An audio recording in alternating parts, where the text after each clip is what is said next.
Dahil araw nga po pala ng Sabado mga Mariko at ito nga po pala inagaan ko nga po pala pumasok. Inagaan ko nga po pala dito pumasok mga Mariko dahil marami akong gagawin Sabado nga po pala ngayon. Alam ko marami ngayong pasyente. Pagdating ko nga po pala dito sa clinic mga Mariko at agad nga po pala ako naglinis at nagwalis. Naglinis at nagwalis na nga po pala agad ako dyan mga Mariko para maaga ako makatapos at para makapagpahinga ako habang wala pang pasyente. Pagkatapos nga po pala mga Mariko maglinis at magwalis ay ito nga po pala tinanggal ko nga po pala yung in-sterilize kong gamit at nilagay ko nga po pala dito sa lagay. Ini-sterilize ko nga po pala muna mga Mariko bago ko ito ilagay sa lagayan. Bali nilagay ko nga po pala ito dito sa lagayan para naman pagdating nila duk at pag ginamit nila ay kumpleto sila ng gamit at hindi sila mahirapan. Pagkatapos ko nga po pala mag-ayos ng mga gamit mga Mariko at sinunod ko na nga po pala ang pagre-refill dito sa chair. Nag-refill na nga po pala din ako ng mga gamit dito sa chair mga Mariko dahil Sabado ngayon at maraming pasyente at para naman tuloy-tuloy si duk at hindi siya mahirapan. At pagkatapos ko nga po pala mag-refill ng mga gamit dito sa chair mga Mariko at pinalitan ko na nga din yung mga basahan namin. At sa mga Mariko bali pagkatapos ko nga po pala dyan at kumuha muna ako ng basic na gamit. Kumuha na nga po pala ako dyan ng basic na gamit mga Mariko para i-ready ko nga po pala ilagay ko dito sa chair para pagdating nila duk at makita nila may naka-ready na at pag may dumating na pasyente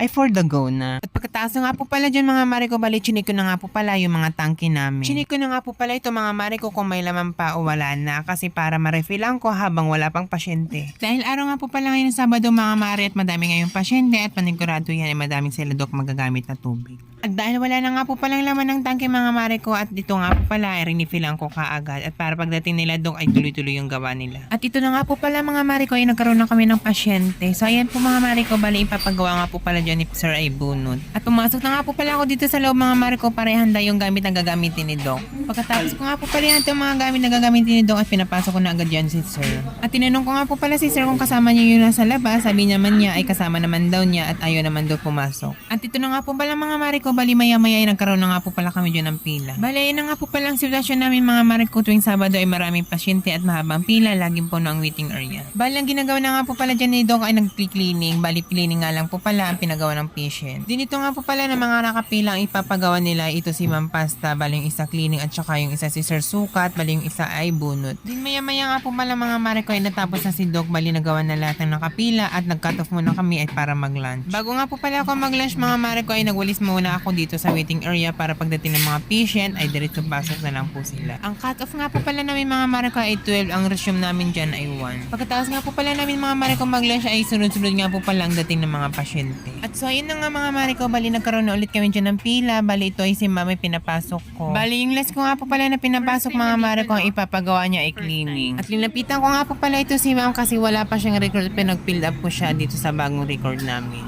At agad nga po pala ito in-explain kay Ma'am yung mga paperman niya dito sa bagong record. After ko nga po pala mag-explain kay Ma'am mga Mariko at pumunta na ako dito sa patient record. Dahil mga old patient nga po pala namin ang nakapila dyan, bali may mga record na sila at hinahanap ko na lang nga po pala ito dito sa lagayan ng record. At so yun mga Mariko, bali nahanap ko na nga po pala dyan yung mga record ng patient namin. After ko nga po pala maghanap ng mga record ng patient ay pumunta na nga po pala ako dito sa loob. Pumasok nga po pala ako dito sa loob mga Mariko at para hugasan yung mga natambak namin ng gasan. Dahil sunod-sunod nga po pala nagsidatingan yung mga pasyente kaya hindi ako nakapaghugas kaya ito ay natambak. Pagkatapos ko nga po pala sabunin yung mga instrument mga Mare at tinanggal ko nga po pala yung mga nakababad. Binababad ko nga po pala ito mga Mariko sa Hygitol bago ko to i-sterilize. Then after ko nga po pala dito maghugas mga Mariko bali i-sterilize ko nga po pala ito yung mga instrument niya tapos na ibabad. At sa yung mga Mariko bali pagkatapos ko nga po pala tanggalin yung mga instrument na nakababad. At agad ko ito binanlawan yung aking mga sinabong para ito ay may babad na. Dahil nga po pala ay madami kaming pasyente at pagod sila Doc ay nagpasanggip si Doc. Nagpasanggip nga po pala dyan si Doc dahil sunod-sunod yung pasyente at hindi sila nakapagpahinga at ito ay naramdaman doon nila yung pagod. Bali dito na nga po pala kami sa waiting area at sabi nga po pala ng crew ay 5 minutes pa bago kami makapasok. At so yan ito nga po pala ang labas nila. Bali dito sila mismo ng palengke at dito ito sa Villamor. Bali nasa second floor po sila mga Mariko. At finally mga Mari, bali nakapasok na nga po pala kami dyan. So ayun mga Mariko yung loob nila na napakaganda at napakalinis at napakagara talaga tingnan. Tuwang-tuwa nga po pala ko mga Mariko dahil maganda dito sa loob at malinis at maraming bulaklak na nakapalibot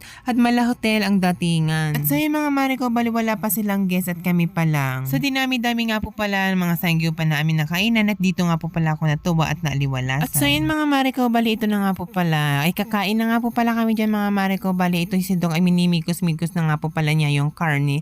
Ay for the go na. Thank you Lord dahil nakakain ulit kami ng masarap at thank you kay Kuya at Dok dahil pinagsangyup ulit kami. At sa yun mga Mariko, bali hanggang dito na lang ulit yung aking video. Ako nga nga po pala ulit si Miss Inday ng Summer. Kung bago ka pa lang sa aking channel, please follow naman ako at pa-react nitong video na to. I-heart mo na to at comment ka sa baba kung taga saan ka. At pa-share na din. Thank you!